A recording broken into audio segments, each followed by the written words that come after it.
Oh, there we go. There we go, got him.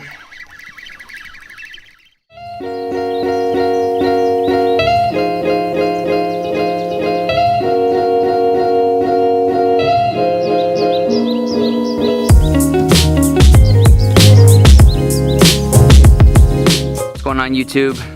I just got here to Wheeler Lake and man, the conditions are absolutely beautiful. It's a little bit of current, fish jumping, eddies all over. I got this creek just off the main lake here, points, and not too far down there's actually another creek that I want to go hit up. But as I just mentioned, there is an absolutely beautiful point sitting right here. If fish are not held up on that, I'd be surprised. So what I'm gonna do is I'm gonna hit that up first, see if I can produce any fish there. If not, I'm gonna head down this creek, but most importantly, bringing you guys along, gonna go catch some fish, man. That's the main goal today, and we'll see where it takes us. Let's get out of here, let's go catch some fish.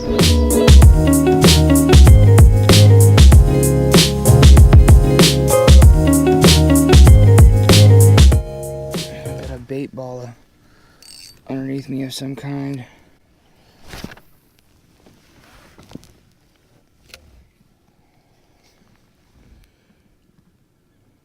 I'm right here at the end of this creek where it tapers off. I'm trying to work this drop shot down it.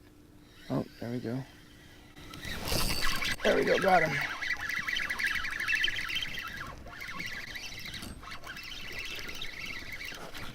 Oh, it's a good little fish.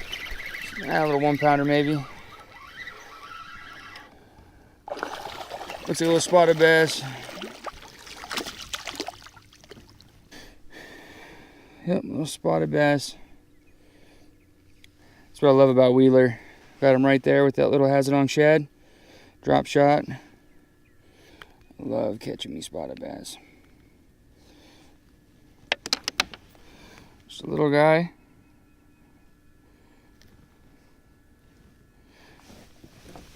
Get out of here, dude. He's got a nice little belly on him. He's out of here.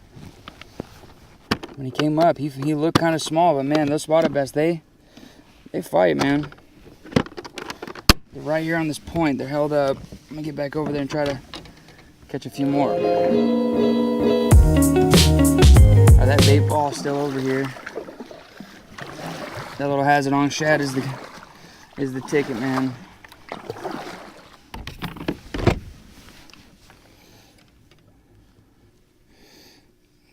Relocate this hook. It's a little loose. All right, I'm still graphing that bait ball here at the end of this point.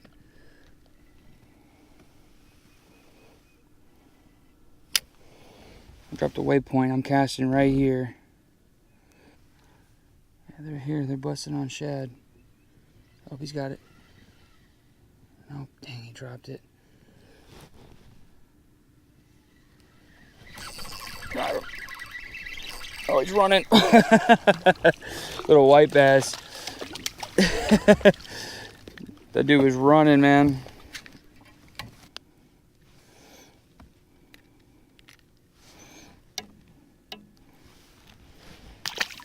Freaking white bass, man. Yeah, there's a whole bunch of fish held up on this point right now. I keep feeling these little short strikes, so I'm not surprised that it was a little white bass.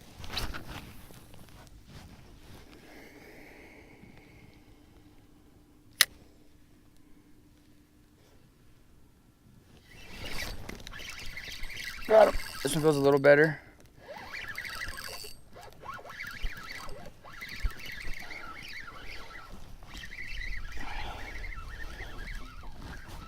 This doesn't feel like a little white bass.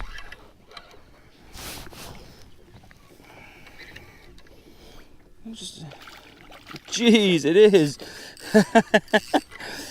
That dude was fighting, man.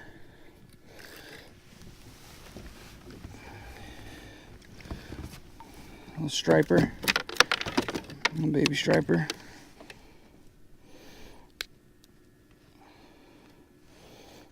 That little guy had some strength to him, man. Little fatty.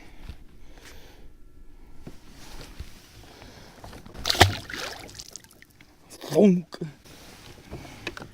mean, honestly, I think it was pulling. I was surprised. I mean, it wasn't like a hardcore pull, but it certainly didn't feel like some little white bass. Man, they are just stacked up. I mean, they're even busting on surface right there. Well, just missed recording a nice little spot catch with little red eyes. And of course, the camera wasn't rolling. He's got a fat little... Alright, camera died just as I caught that last fish. I mean, actually, I didn't record catching that fish. But as I was showing you, and right before I released it, the camera died.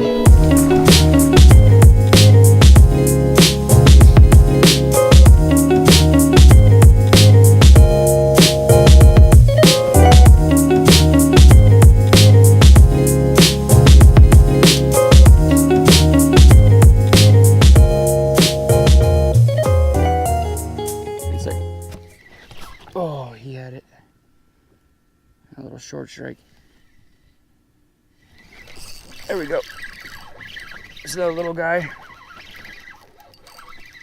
Oh, it feels like a spot the way he's pulling. Trying to dig down. Yep, little spot. No, a little white bass. There you go, quick release. How's my Hazedong Shad doing? Not beating up too bad? Nah, you're doing great. You're doing great, champ. Alright.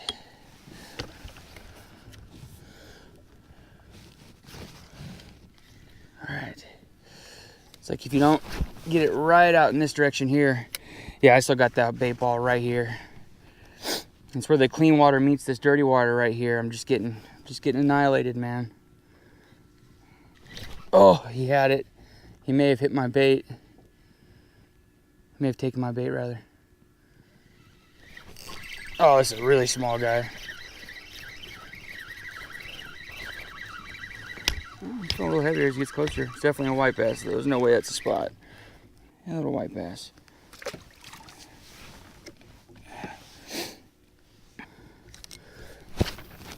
Much bigger marks now.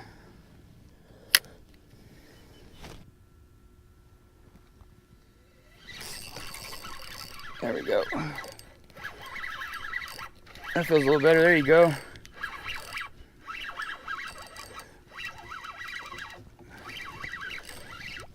That feels like a spot right there. Yeah, there you go, spotted bass. God, I love how these things fight. 8-pound line.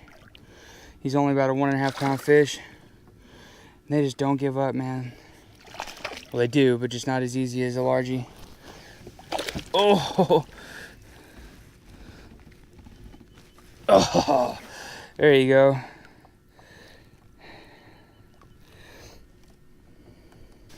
Just a beautiful fish, man. I love spotted bass. Such a fun fish to catch. Such an awesome fish. They're held up. Gosh, it's like, look at the little belly on these things, man. Gosh, little footballs. Look at them, guys. I just went back to my car to take a pee break real quick and to pick up the rest of my Hazedong Shads. I'm gonna try a few different colors, but man, they are held up right here. Goodness grief. That point is still, like, look at this, guys. I mean, that's right beneath me, but that point is still right here. Oh, he took it. Little strikes. Yeah, that's a white bass.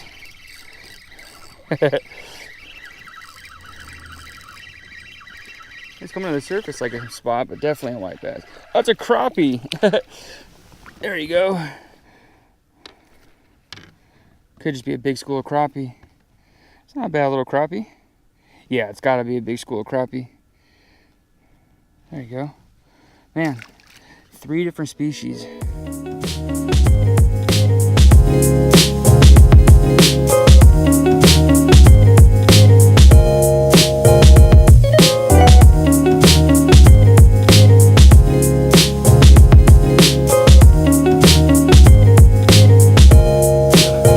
right, guys, so I just got the boat off the water. And I mean, to actually be up here, it's surreal to think.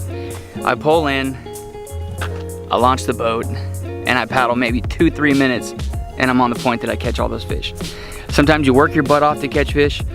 Sometimes you literally paddle for just a few minutes and you're on for the next, hour or so. It's just an absolute blast. I was glad I got to bring you guys along. I'm gonna get back to the shop and I'm gonna break down my rod, reel, line, tackle, everything I was using today. I'm also gonna link it down below so you guys can get to that without having to write it down and remember it. Had an absolute blast today, guys.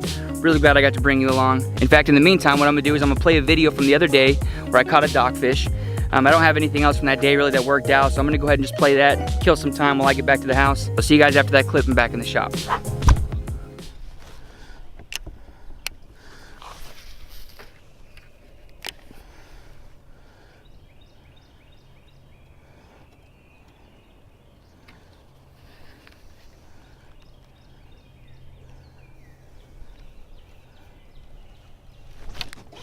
There we go. Got him. Just a little guy. He's on that first little pillar right there.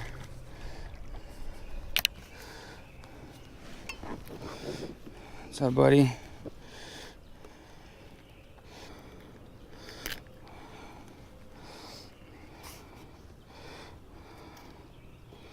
A little largemouth. It's got a tiny little mouth though, so not really holding up to the name there, buddy. Kind of grabbed it and took off. Just a little guy. Take off, buddy. All right, we're back in the shop. I hope you enjoyed that video. I had to share it with you. That day got shut down by a storm pretty quick, but I caught that dogfish. Nothing beats catching a fish from underneath the dog. Skipping underneath it, pulling it out. That's just an awesome feeling. Had to share it. So today I caught everything on one rod. Spinning gear 100%, drop shot the whole time, one bait, 2 colors, and the only time I switched up the color, I caught one fish, and it was that crappie. So one bait pretty much the whole entire day. Let's break down the rod and reels real quick. We'll start with today's fish, and then I'm also going to show you what I use to catch that dogfish. So let's break it down real quick. So I caught every single fish today on a 6'6", medium moderate action Daiwa Triforce. I've had this rod for many years, man. I've caught a ton of fish on it.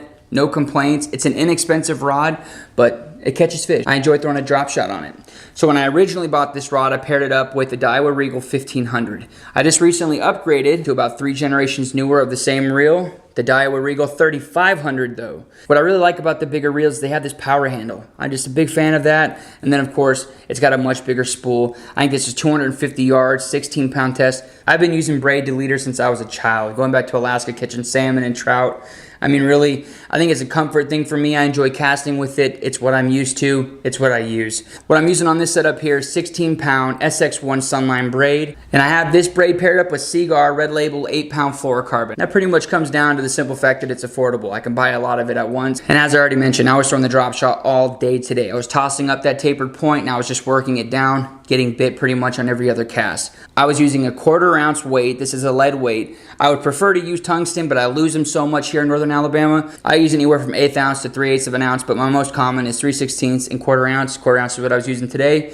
I use a lot of drop shot hooks, but my favorite hook is the Mosquito hook, and just recently I started using the Mosquito Light. It's got like an EWG style to it. Such a sick hook. And most commonly, I have a 3-inch Megabass Hazedong Shad on there. This isn't the color I was throwing today. I was actually throwing the Morocco color. It's the closest thing I had to a shad. I threw that all day today. The only time I made any changes when I switched it up to the green pumpkin chartreuse, and then I got that crappie. That is the only rod I picked up today, and that is the only setup I threw today. If you want to check any of this stuff out, guys, it's going to be linked in the description down below. And as for that dogfish, guys, I was using a 7'2", medium heavy, fast action Shimano Exage. I have it paired up with an 8-2-to-1 Shimano SLX. Even though it's a medium heavy, fast action, it's got a good parabolic bend to it. Love this rod. It's a sick rod for skipping docks. The line I had paired up with this reel, 30-pound Sunline X Plasma braid. Just like I said earlier, leader line for all my rods, Seaguar Red Label, and this is actually 12 pounds. So to catch that dogfish, I was skipping a jig, which I feel is a very underrated jig. It's a Missiles Baits Ike flip out jig. It's very compact. It has a nice little round, kind of flat head, so it works great for skipping, but it's very compact. And it's got a big old 4/0 hook on there. I mean, it's a meaty hook, even though it's compact. I mean, look at that thing. Such an awesome jig, super underrated in my opinion. I don't remember what the skirt color is, but I always pair up my skipping jigs with the Rage chunk. It's small, keeps the jig very nice and compact. You still get a lot of action out of these pinchers, which then causes the skirt to get a lot of pulsing out of it. So Tons of action, gets lots of bites. Like I said, missile baits, Ike flip out jig. This is a Rage chunk in Falcon Lake Craw color. One of my favorite colors on the Rage Craw. All right, that's gonna do it for the breakdown, guys. If you have any questions regarding any of the gear that I just showed you or any of the gear that's on my kayak, leave those comments down below. If you have any suggestions for videos I should do in the near future, leave those down below as well. And if you haven't already liked this video, hit that like button. If you haven't subscribed either, subscribe, man. We got much more content coming, guys. See you in the next one.